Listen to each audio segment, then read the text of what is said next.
Hey, salut tout le monde, c'est Monsieur Adri et aujourd'hui on se retrouve pour un nouvel épisode de Mon Petit Bazar, l'émission qui a pour but de parler d'une œuvre qui m'a marqué et que je vous recommande chaudement. Et aujourd'hui, on va pas parler de n'importe quoi parce qu'on va parler de Hanover, un animé d'horreur assez connu puisqu'il propose pas mal de choses super intéressantes. Mais juste avant que la vidéo commence, je vous rappelle que si vous voulez me soutenir, vous pouvez liker, commenter, vous abonner, enfin bref, tous les trucs habituels que vous ne connaissez que trop bien. Alors comme d'habitude, je vais raconter brièvement le début du récit pour vous donner envie de lire ou de regarder cette œuvre. Alors si jamais vous comptez vraiment la lire, faites demi-tour. Mais rassurez-vous, il n'y aura aucun spoiler dans cette vidéo. Hanover est un roman d'horreur écrit par Yukito Ayatsuji et publié le 29 octobre 2009, soit 2 jours avant Halloween. Il est rapidement adapté en 4 mangas entre 2010 et 2011 et une version animée de 12 épisodes est sortie en 2012.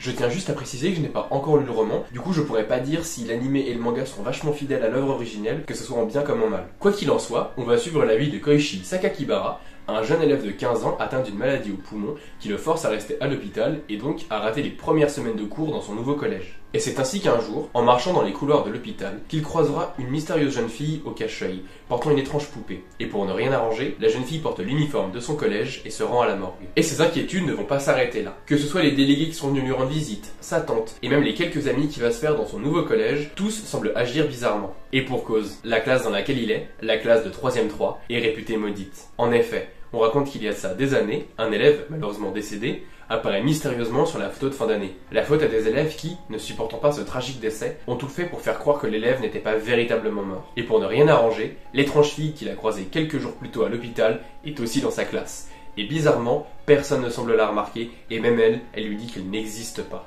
Bref, vous l'aurez compris, il y a plein de rumeurs un peu étranges et trucs dans le genre, et l'histoire pourrait juste s'arrêter là, si les collégiens venaient pas à mourir de manière plus ou moins horrible et de manière plus ou moins random, un peu en mode destination finale quoi. D'ailleurs à ce niveau-là, le manga montre beaucoup moins de morts et les mises en scène sont beaucoup moins sanglantes que dans l'animé, puisque l'animé va vraiment se terminer en véritable bain de sang. Et d'habitude, je suis pas trop réceptif à tout ce qui va être malédiction, histoire de fantômes et tous les autres trucs un peu liés au surnaturel, mais je dois bien avouer que Hanover m'a agréablement surpris et que j'ai trouvé ça vraiment très bien amené. Et ça s'explique par le fait que le scénario se découvre petit à petit avec beaucoup de zones d'ombre qui vont s'éclaircir de plus en plus, mais également avec du foreshadowing qui va encore plus embellir cette fin. Fin qui est d'ailleurs très critiquée, mais que j'ai trouvé plutôt juste et bien amenée, même si c'est vrai qu'on peut un peu le deviner à l'avance. J'ai d'ailleurs préféré la fin du manga, car je l'ai trouvé plus raisonnable et réaliste que la fin de l'animé où ça part vraiment en cacahuète.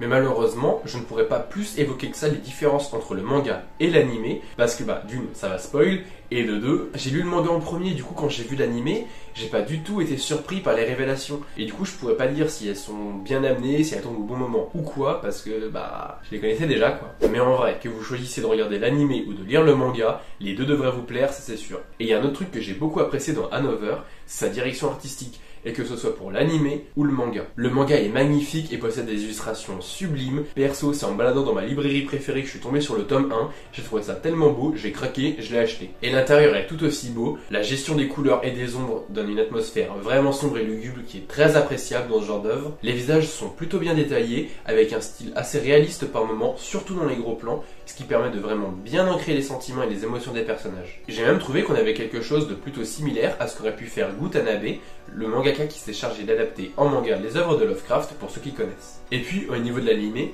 même si j'avoue qu'au début j'étais vraiment pas fan des visuels, au bout de 2 épisodes j'étais à fond dans le truc et finalement j'ai adoré l'esthétique. Surtout que l'histoire se déroule avant les années 2000 et j'ai trouvé que l'animé mettait ça en scène de manière beaucoup plus intelligente que dans le manga. Et dans les deux cas, les deux œuvres proposent l'esthétique de la poupée. Et de base, moi je suis vraiment pas quelqu'un qui est fan de cette esthétique. Je trouve que les poupées ça fait faussement peur et que c'est plutôt une facilité scénaristique pour dire qu'on a fait un truc un peu horrifique parce que oulala il y a des poupées. Mais au final, j'ai trouvé ça vraiment bien amené et super classe. Ça se met vraiment en toile de fond et ça apporte des visuels plutôt stylés. Et je t'en dis waouh, en fait finalement ça peut me plaire à l'esthétique de la poupée. Et ça, j'ai trouvé ça très bien joué de la part d'Hanover. C'est véritablement une très bonne œuvre avec plein de bonnes qualités. Puis en plus, l'opening de l'animé est vraiment excellent, que ce soit en termes de visuel et même en termes sonores, genre c'est un putain de banger sa mère. Il est à la fois horrifique et en même temps entraînant. Je sais pas comment ils ont fait pour composer une musique incroyable. Même le clip dédié à la musique sur la chaîne de la chanteuse est juste incroyable aussi, vraiment. Il y a rien qui va, mais c'est incroyable qu'ils aient fait un truc aussi stylé sa mère. Hanover est une œuvre qui va vraiment plaire à tous les fans d'horreur et de thriller, mais aussi à tous ceux qui recherchent quelque chose avec un scénario, avec des révélations et ce genre de choses. Ça pourrait vraiment vous plaire, je vous invite vivement à le voir. Surtout que l'œuvre est assez courte, évidemment 12 épisodes pour l'animé et 4 mangas ça va, c'est pas trop long et il y a le temps de bien développer un scénario et de le conclure comme il faut, sachant qu'en plus, niveau conclusion, on a la chance d'avoir une œuvre qui propose une fin qui se suffit à elle-même et qui en plus laisse quelque part de mystère par-ci par-là comme le ferait toute bonne œuvre d'horreur. Et voilà, c'est déjà la fin de la vidéo. Mais rassurez-vous, on va encore parler d'un petit peu d'horreur puisqu'aujourd'hui je vais faire la promo de la chaîne de Feldup. Alors Feldup, vous le connaissez évidemment, puisqu'il a quand même 1 million d'abonnés, il a explosé ces dernières années. Et voilà, qu'est-ce que propose Feldup? Il propose un contenu qui va parler parfois de true crime, parfois de lost media, parfois de musique ou de choses dans le genre, les Reddit chelous, les Twitter chelous, les ARG, tous les trucs un peu liés au mystère, à l'horreur et à ce genre de trucs. Il va en parler et surtout il en parle bien, c'est véritablement des vrais documentaires. Je me souviens surtout de la fois où il a parlé par exemple de, je crois que c'est Everywhere's the End of Time, et aussi de l'art par rapport aux personnes qui ont des maladies mentales. Je trouve ça super bien amené, ça fait vraiment un documentaire, tu poses vraiment dans la vidéo et tu te dis waouh, c'est tellement stylé.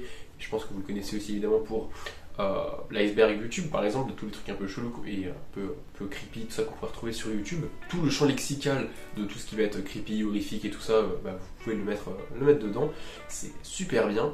Et en plus des fois il propose un petit peu des fictions au sein de ses propres vidéos et je crois même qu'il avait fait un ARG, j'avais pas trop suivi ça mais je crois qu'il avait fait un ARG. Donc voilà, pour ceux qui savent pas, un ARG c'est un Alternate Reality Game. Donc c'est-à-dire que c'est tout ce qui va être un peu les jeux de pistes sur internet, ou pas forcément sur internet, hein, ça peut être lié à des vraies choses dans la vraie vie où il va falloir réfléchir, ce genre de trucs, trouver un peu des énigmes et comprendre les liens qu'il y a entre les choses qu'on a à disposition, qui est super investi.